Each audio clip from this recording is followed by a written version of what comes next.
În numele Tatălui și al Fiului și al Sfântului Duh. Amin. Iubiți credincioși, prima duminică după Rusalii este Duminica tuturor Sfinților. Sfinții Părinți au așezat această duminică pentru că, iată, acum săptămâna am prăznuit cinzecimea Rusalii de coborârea Sfântului Duh, întemeierea Bisericii, întemeierea comunităților creștine, ziua botezului Bisericii și începutul lucrării mântuitoare și roditoare în lume. De aceea, astăzi se slăvește soborul tuturor Sfinților care sunt în cununare a revărsării Duhului Sfânt pe pământ și a rodirii semințelor credinței pe care le-a adus Dumnezeu în această lume înnoită prin venirea Mântuitorului Hristos și prin coborârea Duhului Sfânt. Despre Sfinți știm cu toții că îi avem în zile de prăznuire. În fiecare zi, dacă deschidem cartea de rugăciuni, dacă deschidem calendar, dacă ne uităm în cărțile de slujbă, vom vedea că nu există zi în care să nu fie prăznuiți Sfinți. Și atenție, nu avem un singur Sfânt sau doi Sfinți sau trei Sfinți în calendar, ci avem zeci și sute de Sfinți și cred că avem mii de Sfinți pe zi, dar nu știe nici măcar întreaga biserică, nu știu măcar nici colecțiile care s-au adunat, ci numai Dumnezeu, Bunul de El, îi știe pe toți.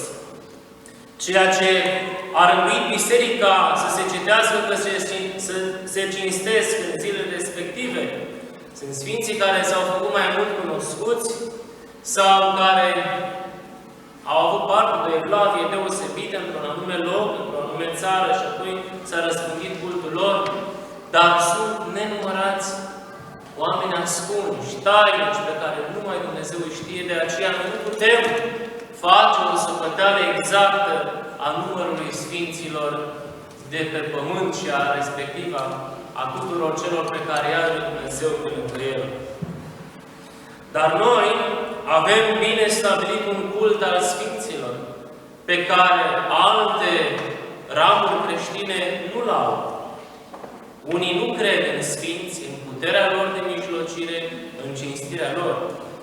Ortodoxia are mare dragoste pentru Sfinți, pentru că, așa cum reiese din cuvântul Scripturii, așa cum reiese din toată istoria creștină, din toată tradiția lăsată nouă de Sfinții Părinți, este drept și cuvincios lucru și bine plăcut lui Dumnezeu ca să se cinstească prietenii lui Dumnezeu, să se cinstească marea familie a lui Dumnezeu, pentru că însuși Dumnezeu i-a cinstit. Și dacă Dumnezeu i-a cinstit, omul de ce să nu-i cinstească? Și avem o ierarhie în cultul acesta al Sfinților. Totul este ordine desăvârșită la Dumnezeu. Nu este dezordine, nu este neorânduială, ci totul este în bună rânduială. Noi știm că avem cinstirea lui Dumnezeu care se numește adorație și care numai Lui se cuvine. De aceea feriți-vă să spuneți că adorați ceva în lumea aceasta. Să spuneți că l-adorați pe Dumnezeu. Ne-am obișnuit să spunem că adorăm un lucru, altul sau un loc anume. Adorarea se cuvine lui Dumnezeu.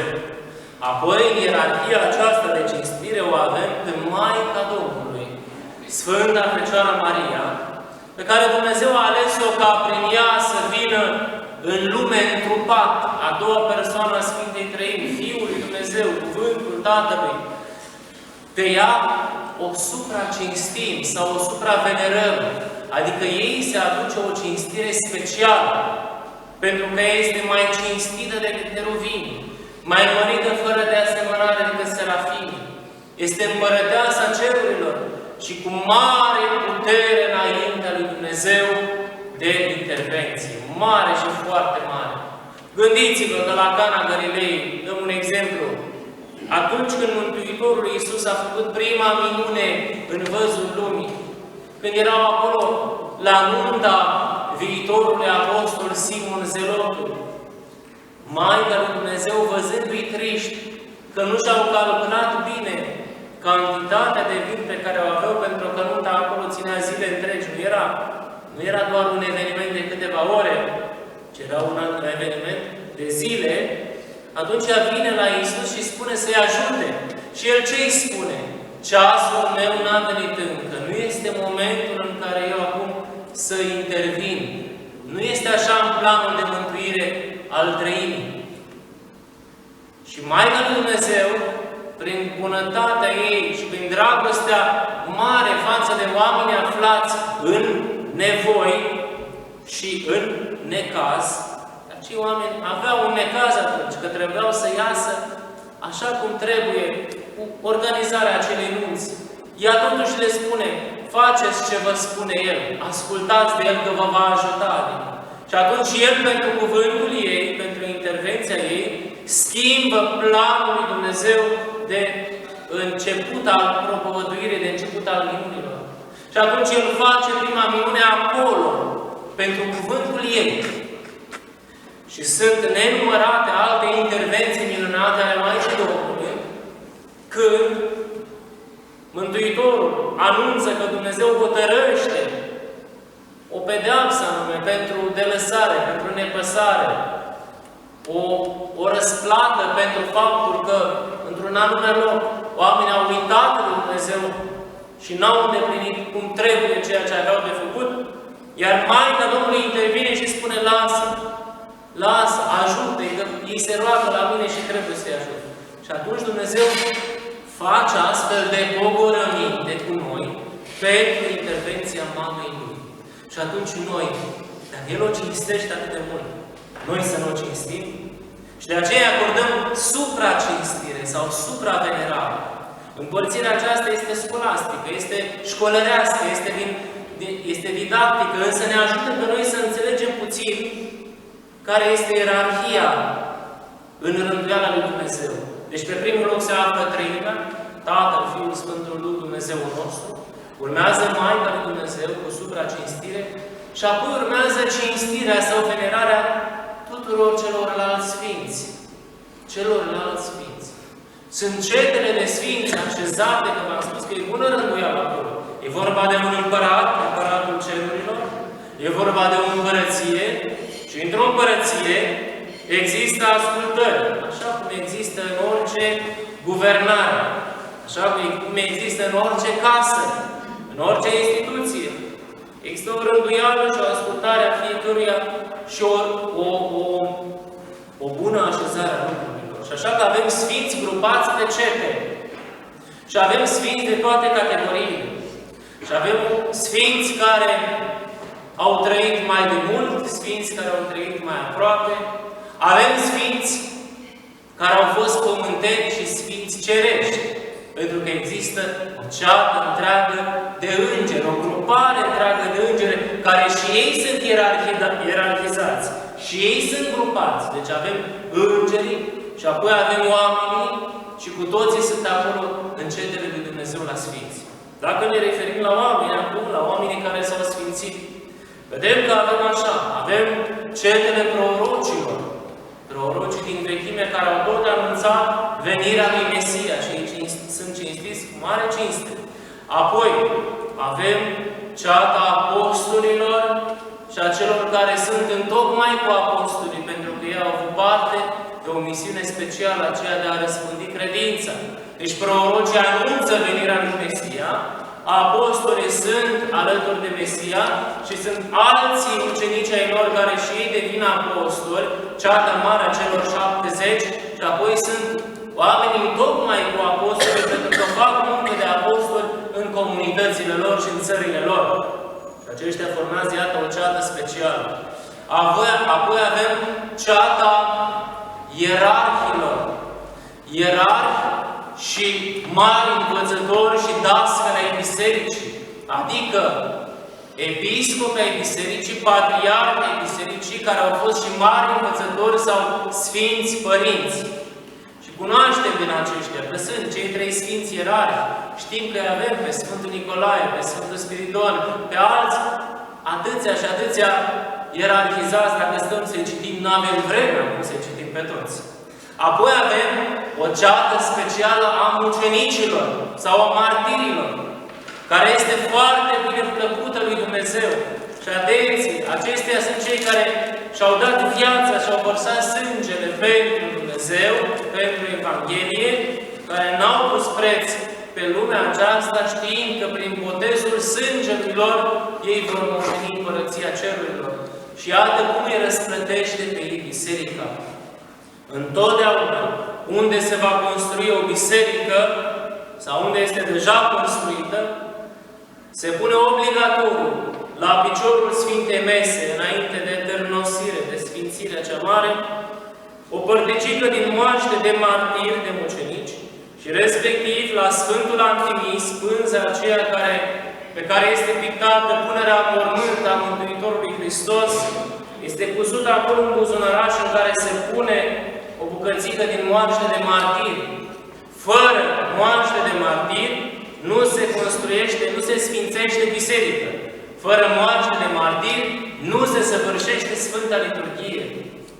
Pentru că spuneau părinții bisericii în vechime despre martiri așa: sângele martirilor este sămânța credinței creștinilor. Cu câți mai mulți martiri și mucenici se făceau, cu atât mai mulți membri ai bisericii se adunau și vedeau că este puternică această comunitate a creștinilor, că nu-i biruiește prigoana, nu-i biruiește necazul. Și de aceea ceata mucenicilor e ceată specială, ceată aparte. Apoi avem ceata cuvioșilor părinți, maici și călugări, pusnici sau cei care au trăit în obști, în comunități.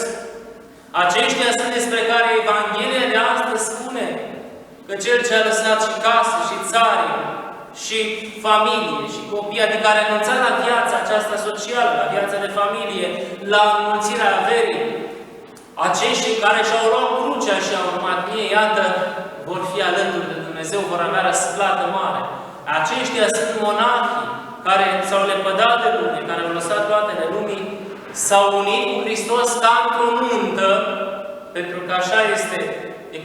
Ei sunt ca niște miri ai bisericii, pentru că au virtutea de bază, fecioria, la care adaugă ascultarea și lipsurile, și aceștia se roagă pentru lume, pentru lumea din care au ieșit, desăvârșindu-se și intrând astfel în ceata Sfinților Cuvioși. După ceata Sfinților Cuvioși avem o ceata a tămăduitorilor, a vindecătorilor, Sfinții Doctori fără de arginți, adică Sfinți care au făcut atât de mult bine, încât nu s-au uitat că să facă bine sau să practice medicina pentru a se îmbogăți, ci pentru a-i ajuta pe oameni. De aceea ei se numiți Sfinți Doctori fără de arginți, doctori care făceau totul gratis, fără să iau plată. Și ei au avut harul tămăduirilor și vindecărilor și sunt acolo ceată specială pentru că omul are nevoie de vindecare. Apoi sunt alți și alți sfinți pe care numai Dumnezeu îi știe cum îi așează, pentru că nu s-au făcut cunoscuți nouă. Și nu știm noi dacă sunt, că unii sunt și cuvioși, dar au și murit ca martiri. Alții sunt ierarhi, dar au și murit ca martiri. Vedeți, toți apostolii, cu excepția Evanghelistului Ioan, au fost martirizați. Deci, vedeți, și cetele acestea, în calitățile lor, se întrepătrund. Fiecare își împrumută din stilul altei cete și împreună, prin slujire și prin trăire, urcă către Dumnezeu. Ne gândim că toate aceste calități sau toate aceste feluri de a fi ale Sfinților se regăsesc toate în persoana cuiva, în persoana cui? A Mântuitorului Iisus Hristos. El este exemplul suprem pentru oricine vrea să se facă sfânt. Și pentru oricine vrea să aparțină unei cete anume. Gândiți-vă! Că Mântuitorul Iisus Hristos a fost un mare proroc? A fost. Pentru că știa toate câte sunt, câte se vor întâmpla, și câte au fost și câte vor fi. Deci, este cea de-a prorocilor, își are izvorul în prorocia Mântuitorului, în menirea lui de proroc. Este Mântuitorul arhiereu? Este, că îl pictăm ca marele arhiereu al cerurilor, din care și au harul toți arhiereii și toți slujitorii bisericii. Iată, ceata Sfinților Părinți și Dascăli arhierei și învățători își iau harul de la marele arhiereu și marele învățător. Este Mântuitorul Iisus Hristos mucenic, martir? Da, pentru că El a fost răsignit pe cruce și a vărsat sângele pe cruce. Deci El este începutul tuturor mucenicilor. Este Mântuitorul Iisus Hristos cuvios, adică călugăr? Păi n-a trăit El o viață simplă, n-a trăit o viață singură, n-a avut familie, n-a avut avere, a stat ca un pustic, ca un singuratic, s-a rugat în schimnicie și iată, El este începătorul tuturor celor care vor să lase lumea aceasta și să slujească numai lui Dumnezeu. Deci El are și harul cuvioșiei sau al călugăriei. Este Mântuitorul Iisus Hristos mare doctor? Păi este. Câte tămăduiri a făcut Mântuitorul Iisus Hristos. Deci cine vrea să se facă doctor fără de arginți, poate să facă, pentru că este după modelul Mântuitorului Iisus Hristos. Și toți alți sfinți, mai mici sau mai mari, cunoscuți sau necunoscuți, intelectuali sau oameni simpli, toți își au izvorul Sfințeniei în Dumnezeu. Că aici este îndemnul lui Dumnezeu. Mântuitorul a spus: fiți sfinți, precum Tatăl vostru cel din ceruri sfânt este. Deci îndemnul lui Dumnezeu către noi este să fim sfinți. Ce spun slujbele noastre? Avem acolo un ecfonis, o terminare. Ecfonisele sunt acelea în care noi terminăm de spus o grupare de cereri. Și terminăm cu amin, terminăm cu invocarea Sfintei Trăimi și spunem amin. Spunem așa la un moment dat, că Sfânt ești Dumnezeul nostru. Deci Dumnezeu, Tu ești Sfânt. Și dacă Tu ești Sfânt și noi vrem să fim Sfinți, dar mai spunem ceva, și într-un Sfinț te odihnești. Și ție slavă înălțăm Tatălui și Fiului și Sfântului Duh. Iată deci, noi spunem că Dumnezeu este Sfânt și se odihnește într-un Sfinț. Exact așa trebuie să înțelegem, că lui Dumnezeu îi plac Sfinții. Dumnezeu vrea să se odihnească între Sfinți. Vrea să aibă prieteni, că Dumnezeu a spus: nu este bine să fie omul singur. Nu este bine să fie omul singur. Omul trebuie să aibă ori familie, ori prieteni. Ori dacă se izolează și se duce în călugărie singuratică, pusnicească, în schimnicie, și acolo îl are prieteni pe Dumnezeu. Și acolo are prieteni Sfinții. Deci, ei, Sfinții, ne arată că sunt eroii noștri. Oamenii tot timpul și-au căutat eroi. Oamenii tot timpul și-au căutat modelul. Uitați-vă la copii. Copiii continuă caută să imite pe cineva. Și cel mai la îndemână este să imite pe cei pe care îi au la îndemână, la care au acces. Ori dacă copiii vin de mici la biserică, ei vor vedea că sunt niște eroi pe care noi îi avem pictați pe pereții bisericii. Și va întreba mamă sau bunică sau tată sau bunicule: de ce sunt pictați Sfinții aceia? Pentru că acolo este panoul lor de onoare. Acolo este locul unde arătăm lumii întregi că acela trebuie cinstit, că acela trebuie cinstit, că acela a săvârșit lupta cea bună până la sfârșit, că acela a ajuns și a luat premiul întâi la toată alergarea vieții sale. Vedeți, cumva trebuie să-i facem copii să înțeleagă că în viața noastră este ca o întrecere permanentă și ca un concurs permanent la care trebuie să participăm și să nu cedăm, să mergem până la capăt. Mai mult, viața noastră este un șir de examene permanente, o școală lungă, școala vieții, la care dăm și teze, și lucrări, și parțiale, și examenul final, dar vedeți că este o va fi acolo când ne întâlnim cu Mântuitorul Iisus Hristos și ne face evaluarea finală. Pentru că evaluările intermodule sau interperioade le facem aici cu preotul nostru duhovnic și le facem în biserică alături de sfințișorii noștri. Deci sfinții trebuie priviți ca niște modeli, ca niște eroi, ca niște supereroi, dacă vrem, pentru că sunt oamenii care au putut cel mai mult în lumea aceasta. Și atenție, nu neapărat după un nivel intelectual mare, deci să nu cerem cuiva să aibă un nivel intelectual mare că numai aceștia pot să devină sfinți. Nu, fraților. Nu. Atât cât i s-a dat omului, deci nu contează nici nivelul intelectual, nici nivelul social, nici câtă avere are, nici la felul cum se îmbracă sau arată celorlalți oameni, nu. Ci sufletul este cel care te sfințește și lucrarea ta sufletească. Și ei ne învață așa, că sunt oamenii care au înmulțit cel mai mult talanții în această viață. Ei sunt cei care au știut să ierte, care au știut să iubească, care au știut să asculte, care au știut să rabde și care au știut că trebuie să alerge până la sfârșit, pentru că spune tot în Scriptură, Apostolul Iacov zice, fericit este cel ce va răbda până la sfârșit, pentru că atunci când ajunge la sfârșit, va lua lămurit cu cununa vieții.